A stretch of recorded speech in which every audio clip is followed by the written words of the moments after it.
My mother's parents are quite angry with me because my mother and her fiancé were detained not too long ago. This occurred as a result of my calling the police, which I did for a valid purpose. I never got along with my mother, especially after my father died 10 years ago. I'm currently 17 years old, and I'm scheduled to begin college in a few months. It was unfortunate, but I always knew that my mother would never put money away for me, so I would have to work for myself and arrange things on my own. At 14, I began working. After school, I would work part-time jobs, and I had been saving money for the previous 4 years in order to have some money saved up. I would also lay aside the money that I would frequently receive as a gift from my relatives on my birthday, and occasionally even during the holidays. And I was feeling fairly good about the nearly $7,000 that I had saved so far. Naturally, everything was in cash, which I kept securely hidden in a wooden box that my father had hollowed out for me in a little cabinet corner. That was out of the question because my mother never let me have a bank account, therefore I didn't have one. However, I had never disclosed that to my mother or anybody else, so I'm not sure how anyone could have found it. Anyway, when I asked my mom about that box a few days ago, I discovered it was completely empty. She informed me that her fiancé had used the funds to make improvements to his new home. When I realized what had happened, I went utterly insane. My mom and her fiancé got into a heated argument in the house, with me on the losing side. However, in the end, I'm only 17, and they currently hold the reins of power. I had to give in then.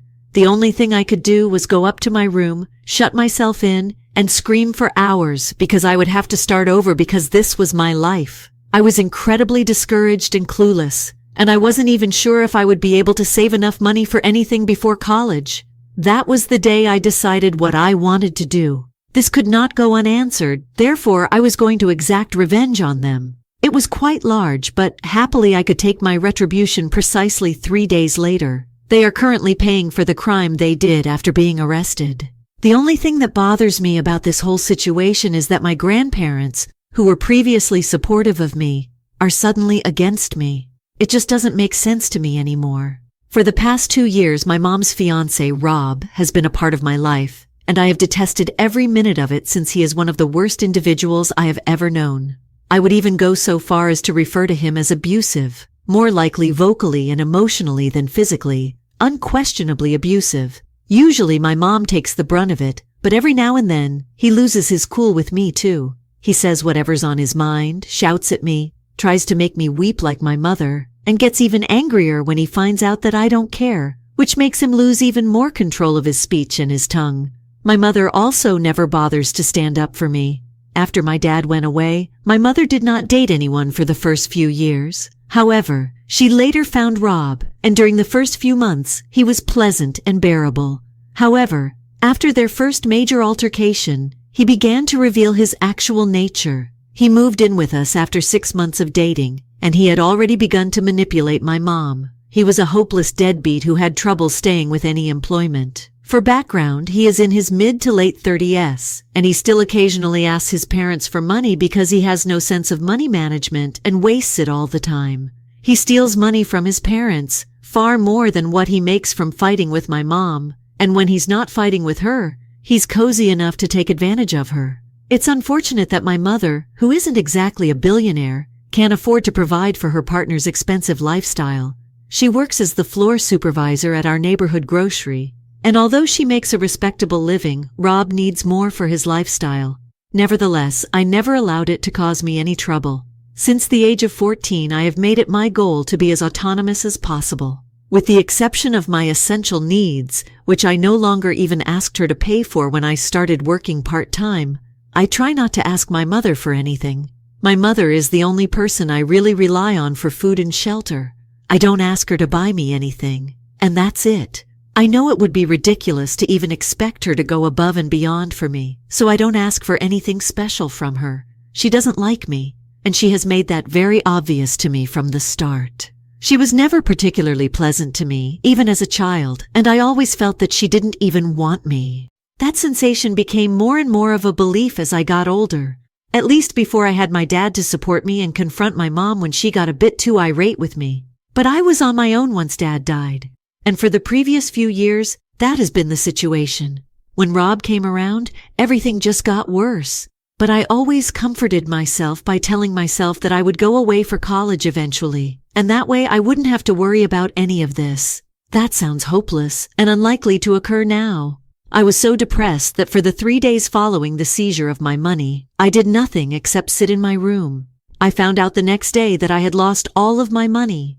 I completed all the tasks assigned to me once we moved into our new home, but I avoided talking to the 2 people who shared my apartment, and they didn't seem to suffer as a result. When my mother informed me on the 3rd day that I needed to get dressed for a housewarming party that evening, I yelled at her and told her I would not be doing anything of the kind because she had stolen my money, and the only reason they had been able to close the deal and purchase this house was because of it. My mother told me that we were finally living in our own house instead of a rental after that truly infuriated her. I owe them for life, therefore I should be glad for them and just swallow my pride and go on. Anyhow, referring to the reality that I had grown up with her, which is absurd considering that she was required by law to do so, and that she didn't really give me any favors. Regarding the house, it was already too large for the 3 of us.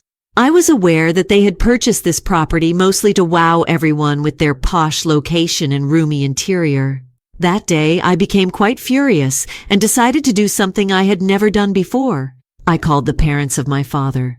It was a little complicated since my paternal grandparents had sort of cut themselves off from our family after my dad died, finding it very difficult to maintain contact, I suppose. My maternal grandparents, with whom I had a better relationship, were actually kind of neutral in this context, so I chose to phone them as a sort of last resort. I don't know why they had simply severed our links and we were no longer on speaking terms, but I still had their numbers. I had informed my mom's parents about the theft of my money on the day it had happened, thinking they would speak with my mom and take care of this for me. Instead, they simply stated that they were pleased that my mother would be able to purchase a new home. Positively, though, we would finally own a home and wouldn't have to worry about paying rent every month. They advised me to see the bright side of things and search for the positive aspects of this, considering that they had, up until now, consistently sought to align themselves with me. I found their response to be somewhat peculiar. They would always express sympathy for me, even though they would never really say anything to my mother. But things were totally different this time, so I didn't understand that response. I didn't get in touch with them again since I was so mad with them. And the day my mother advised me to just get over it, I made the decision to call my grandparents in the hopes of hearing from them in some other way, if only to provide me some hope for the future. Something told me to call them, although I'm not sure what it was. Thankfully, I did just that. Additionally, they returned my call, and I told them everything that had transpired as soon as they picked up. I informed them that I understood they were too hurt to communicate with us and did not wish to stay in contact, but that this was an emergency and that my dad would have wanted to assist me immediately if he had been living. I informed them that my mother had embezzled my money and that, despite my best efforts over the past few years to save up for college, I'm not even sure if I will be able to do so. My grandfather told me this was incredibly strange after I told them about it. Apparently, my dad had left the college fund for me, so he didn't see why I would need to save money on my own. That was unexpected because I had imagined my mother would not have any money set up for me, and she had never mentioned it to me. So I was unaware of this. However, I had completely forgotten that my dad might have helped me before he went away. He was aware that he was going to die after all, but because of how young he had passed away, I had simply believed that he might not have had time for me. I thought it was really intriguing that one of my grandmothers had told me this small fact. When I asked my grandparents if they had any evidence they could send me that I might use against my mom, they told me they would check for some documents and would call me later that day. By that time, I was fairly irate and upset. I sat in my room and tried to piece everything together, and I came to the conclusion that Rob and my mother had undoubtedly banded together and taken money from my college fund for their own use in order to buy this house. In my opinion, my mother did not have enough money to buy the house. Furthermore, Rob hadn't had a job for the previous 3 months, so I seriously doubt that he had the money to purchase a home of this kind. Before I reported them to the police, I just needed anything to be able to verify this. My parents didn't get back to me for a few hours, but when they did, They emailed me pictures of certain papers that my mother had actually signed, pledging that she would use the money my father was leaving her to support me financially and to pay for my college education. When I read that, I laughed so hard I cried because, despite everything, Mother had made sure I had a comfortable life. She actually went above and beyond, in my opinion, to make my life more difficult. Nevertheless, the fact that my grandparents had never brought it up before infuriated me much because she had signed those forms. After my dad died, they had all abandoned me, and I had just been dropped. I had never truly felt supported by my mother. My parents were too preoccupied with their own sorrow to be concerned about me, and although my mother and grandparents made an effort to support me, I believe it was all an act. My grandparents gave me a really flimsy explanation for why they had never showed these documents before. They had simply kind of forgotten about it. I was too young at the time, and it was after my dad died. We had stopped communicating as I grew older, and as they were also aging, it had slipped their minds. Since I was unable to refute that, I decided to move on. However, as soon as I received the evidence, I called a friend of mine whose father was a police officer and asked for his assistance. My friend's father therefore arrived in the evening, just as a housewarming celebration was about to begin, along by a second police officer and a lawyer, to take my mom and her fiancé into custody for, very obviously, breaking their word. Furthermore, the issue wasn't with the promise being broken. However, because my mother had violated the conditions of the agreement she had made all those years ago, by breaking her word, she had essentially exposed herself to legal action when I was describing everything to the partygoers. When they were eventually put under arrest, I believe I have never felt more vindicated in my life because, well, almost everyone they had tried to impress, including some of their former co-workers and friends, was extremely repulsed when they were revealed and brought away in handcuffs. Even then, they continued to glare at me as if I had done something wrong because they were too conceited and proud. My mom's parents, my grandparents, were also at the party and were quite distraught to see their daughter carried away in handcuffs. They refused to talk to me after the party. I was left alone in the house after everyone had departed, and I had no idea what to do. I was devastated because, despite the fact that they were under arrest, they would most likely be released from custody within a few hours, and even though I planned to file charges against them, I would need months to gather sufficient evidence. And even after that, if they managed to flip the tables in their favor, there was a good chance they would get off lightly. I wouldn't receive the money that was intended for me back until that time, since you never knew what would occur. So whatever I did, I was still going to come out short. Furthermore, the names on the house were Rob's and my mother's, not mine, so I couldn't technically sell it. And I would have to litigate the matter with the lawyer if I wanted to legally force her to sell this house and give me the money. My friend and his father were gracious enough to inform me that they would make the necessary arrangements, so I no longer had to worry about the expense of that, since they are really close to me and are aware of my circumstances. But at this point, I'm at a loss on what to do. To exacerbate the situation, the few people I had supporting me have stopped talking to me. After my mom had done so much for me, my maternal grandparents informed me they had no interest in talking to me because I had been ungrateful. They also understood that I did not get along with my mom and that I did not want to see her go to jail for something like this. They simply felt that things was off and they were no longer interested in communicating with me. And that's what really irritated me because I feel isolated today. I feel like I could have lost a lot in the long term, but for now, I surely did win against Rob and my mother. I simply feel so powerless and don't know what to do at this moment. I stay because my mother stole my savings to pay for their new house, and she and her fiancé were arrested for it. Hello, Update 1. I have moved out of the home that Rob and my mother bought when I first moved in. It is because after reporting them to the police a week ago, they were released from detention after 48 hours, and as soon as I heard them return, I made the decision to leave the area to avoid any potential confrontations. In any case, I had already packed my belongings. I had to get out. Thus, I left, and they entered. They kept trying to persuade me to stop and talk to them, but I refused, so I just moved as fast as I could down. After calling for a cab on my own, I arrived at my friend's house, where I have been staying for the last 3 days. For the record, this is the same friend whose father assisted me in getting an attorney and making the arrest. And now, every day, her father, the attorney, and I get together to try to find out how to have this all resolved as soon as possible. We have scheduled a meeting with them, their lawyer, and a court-appointed mediator for a few days to see how the negotiations proceed, since I am truly desperate at this point and am willing to reach a deal. We will need to take this to court, though, if they do not accept my terms. Furthermore, we have no idea how long that will take. I'll do all in my power to reach a settlement, but I want it to be just and provide me with the money I require to complete my study. I've been informed by my friend's father that I may currently count on their financial support, but I'm not sure if I should accept financial assistance from anyone else because I feel uncomfortable about it.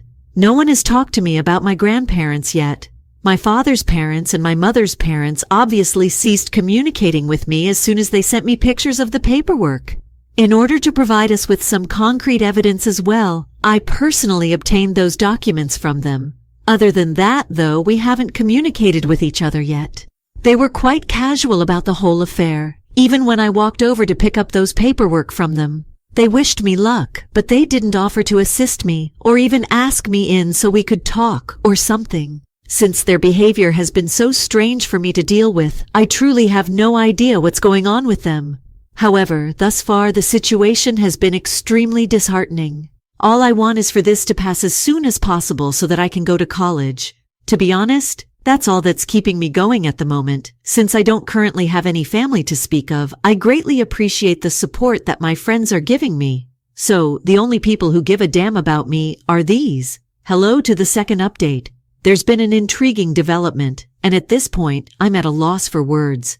My hands are quivering with rage over what I discovered. It's abhorrent. Once more, this is somewhat dubious. However, my mother possesses screenshots, so I'm not sure who to trust.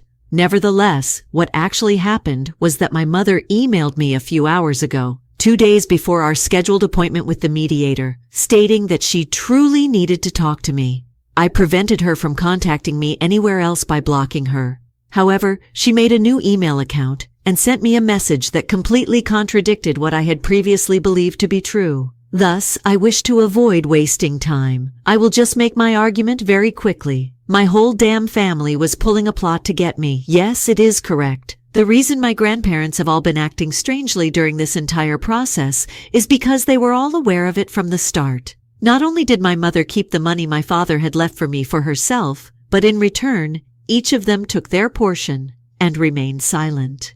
I now understand why my paternal grandparents never bothered to inform me that these documents my mother had signed even existed before I asked them about them, and why my maternal grandparents were upset that I had reported my mother to the police. They also never really stood up for me when it came to my mom because she had dirt on them. My mother had communicated with them earlier when I was about 14 or 15 years old, and she had sent me proof that they were all in on this. Fortunately, she had screenshots of these emails that she emailed me, since none of them had the audacity to have these conversations over email. She said to me that since I had her arrested, it was only right that I also brought these other individuals into the picture, since it was unfair for her to suffer punishment when it was all of them who had planned to deceive me, keep it from me, and take advantage of the money for their own benefit. All these people, including my dad's lawyer, had decided it would be best to keep the large sum of money my dad had left for me hidden from me, so they could keep it for themselves. I have been reading the email over and over again in an attempt to make sense of it, because I still find it hard to accept that all of these individuals are against me. Even the parents of my dad, which is just incredibly shocking. The only explanation for why they had even informed me about the signed and submitted documents from my mother. They lately had a change of heart and realized what they were doing was wrong, which was the proof that their conscience had finally caught up with them, and they chose to tell me the truth when I called them to ask for assistance. They had intended to proceed in this manner sooner, but my mother and her parents persuaded them not to tell me the truth, reasoning that doing so would also bring them low. They had therefore given them their word that while they would not approach me and spill all the beans, they would undoubtedly come clean to me if I asked. They chose to offer me those documents as evidence when I asked if there was anything they could do to assist me. And that's how the whole thing turned out. Although I appreciate that they decided to assist me at the time, it does not excuse them. It also clarifies why, despite their assistance, they remained strange and aloof. They were guilty. They are genuinely embarrassed, as they should be, yet they still can't accept responsibility for what they done. But as of right now, my brain is just plain broken. I have no idea what to believe, and I have no idea how to handle all of this. It's so big that I haven't even informed my pals what I found out. I'm literally going to die from it. I'm feeling deceived, hurt, and angry all at once, and I'm not sure how to handle these feelings at the moment. It goes without saying that this is a significant development, and we will bring it up during the negotiations for my mother. However, in our haste to turn the tables on those who exposed her, we neglected to mention that she would also be losing out on a lot of other things as a result of this procedure. And I'm pleased she told me all of this because I felt like I needed to know that, aside from maybe a few people, no one in this world really has my back. I'm unable to depend on anyone, and that is my reality. I suppose the only thing left to do is to let my friend know so that he can inform his father, after which we can all meet with my lawyer to discuss our options and determine the best course of action. But regardless of circumstances, I'm going to college this year, without a doubt. I have decided what I want to do, and I'm not going back. I'm prepared to ask my friend's father to assist me. Not only will I not ask him to pay for my college education, but I believe that at this point in time, all I can do is ask him to co-sign my loan application. 3 updates. Hello. As I previously mentioned, I brought up what my mother had told me in the email during our meeting with the mediator today. She essentially just admitted to everything she had done. She will therefore have to pay back the money that she and the rest of the family pilfered from me. However, she also attempted to argue that a portion of the funds also funded my upbringing. I think my grandparents had to do this, but we can't hold it against her, and we shouldn't expect it to restore any of the money that was taken from the fund. They took away from me not just that sum of money, but also my hopes and dreams. I demand that they give it back to me so that I can have a dignified life. I refuse to be reliant on anyone.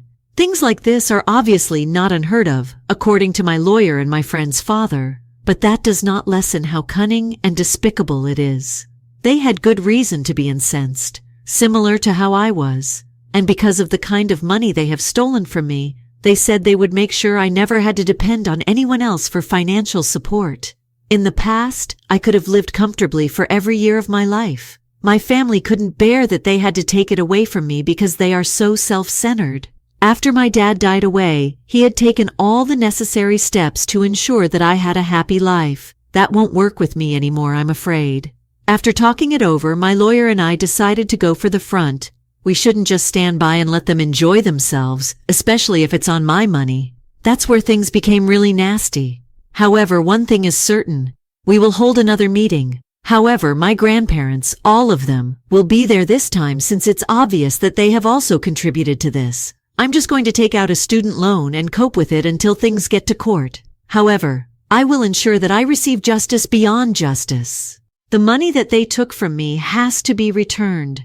Since the money was intended only for me and no one else, they are all required to reimburse me. Additionally, my mother had not made that arrangement. However, they also vowed to protect and make me happy, just as they had all promised my father. I never want to see these failures again since they are all of them.